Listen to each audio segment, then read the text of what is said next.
जनशक्ति party का 5 सदस्यों का एक डेलीगेशन आज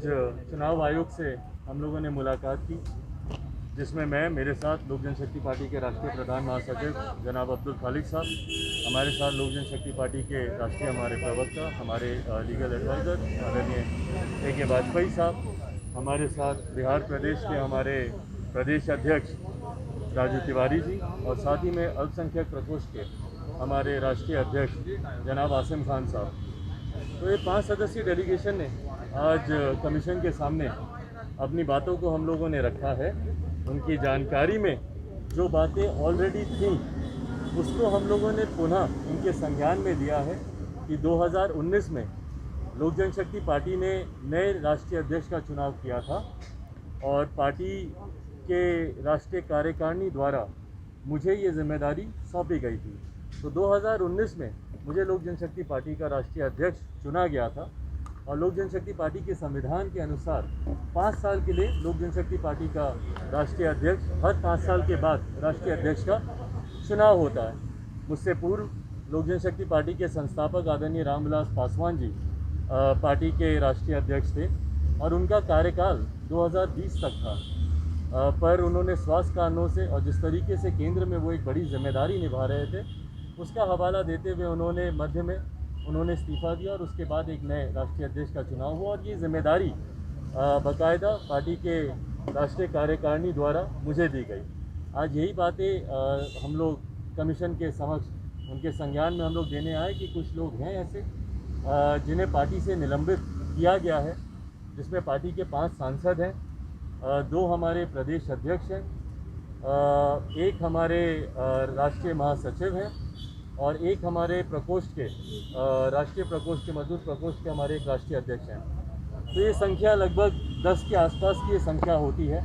ये 10 लोग ऐसे हैं जिन्हें पार्टी से पहले ही निलंबित कर दिया जा चुका है। ये लोग एक अलग अपना गुट बनाकर कहीं ना कहीं पार्टी पर और पार्टी के नाम और पार्टी के सिंबल पर दावा करने का ये लोग प्रयास कर रहे हैं, जो दावा अभी तक इन लोगों ने, जो मेरी जानकारी है, संभवतः कोई पेश किया नहीं है। पर हाँ, क्योंकि वो अपने आप को लोक जनशक्ति पार्टी का अध्यक्ष पशुपति कुमार पारस जी कहते हैं, इसीलिए हम लोग के लिए ज़रूरी हुआ कि हम लोग कमीशन के सामने आए और तथ्यों को मजबूती से इनके संज्ञान में दें। इससे पूर्व जब मेरा चुनाव भी हुआ था वो जानकारी भी हम लोगों ने 9 नवंबर 2019 को हम लोगों ने चुनाव आयोग के समक्ष हम लोगों ने रखी थी और पुनः हम लोग उनसे बस यही आग्रह करने आए हैं कि कुछ लोग संभवतः आपके समक्ष आकर लोक जनशक्ति पार्टी के नाम पर, सिंबल पर दावा कर सकते हैं, पर पार्टी का जो संविधान कहता है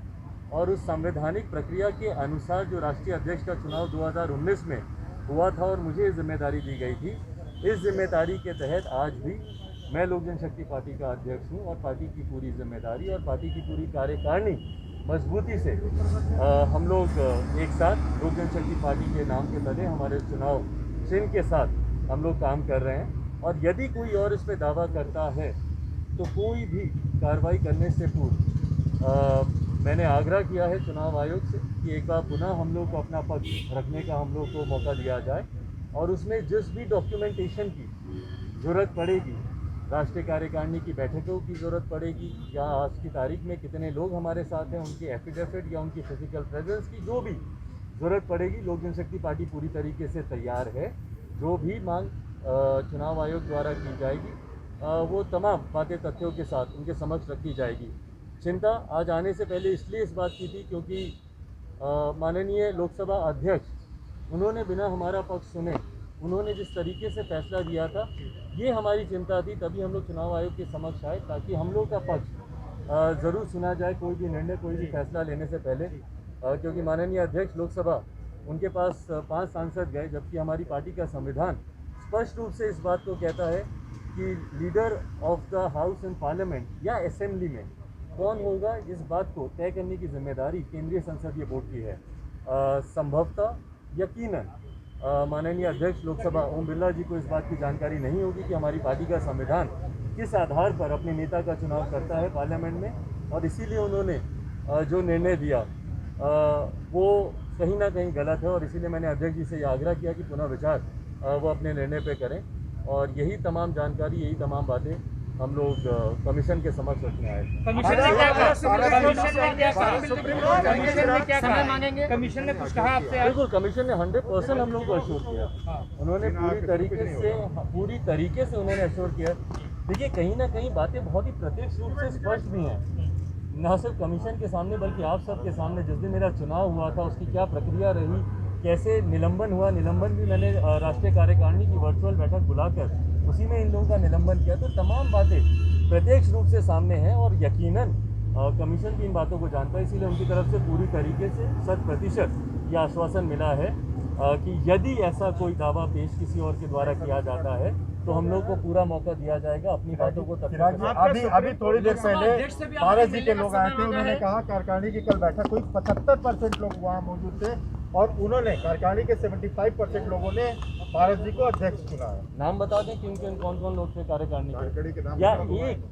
या एक तस्वीर साझा कर देते। कोई भी बैठक ऐसी होती है जिसमें राष्ट्रीय अध्यक्ष का चुनाव होता है, इतनी बड़ी बैठक, तो उसकी एक तस्वीर तो सामने आनी चाहिए कि भाई उसमें कौन कौन लोग थे। पार्टी के सब पुराने ही लोग हैं, सब एक दूसरे को जानते हैं। आप लोगों की भी कई बार हमारी कार्यकारिणी के सदस्यों से मुलाकात हुई होगी, कई प्रदेश अध्यक्षों से हुई होगी, तो सब एक दूसरे को चेहरे से जानते हैं। तो कोई एक तस्वीर तो साझा करते कि बैठक में कौन लोग थे, कितने लोग थे। एक बंद कमरे में इस तरीके से बैठक को बुलाना और बाहर आकर सिर्फ दावा पेश कर देना